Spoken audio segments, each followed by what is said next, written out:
দিল্লিতে 3টি কৃষি আইন কেন্দ্রীয় সরকার পাস করেছে।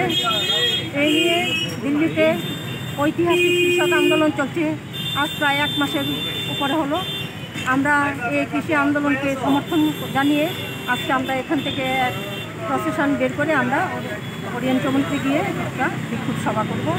এখানে আমরা দাবি রাখছি, অবিলম্বে কৃষকদের দাবি মেনে নাও এবং এই শীতের মধ্যে কৃষকরা যে আন্দোলন করছে সেই আন্দোলন শুধু কৃষক আন্দোলনই নয়, এই আন্দোলন সমস্ত স্তরের মানুষের স্বার্থ রক্ষার আন্দোলন।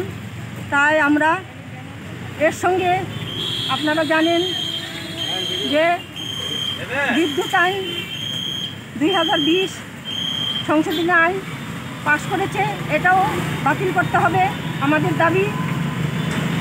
আপনারা জানেন এই ত্রিপুরা রাজ্যে গণতান্ত্রিক পরিবেশ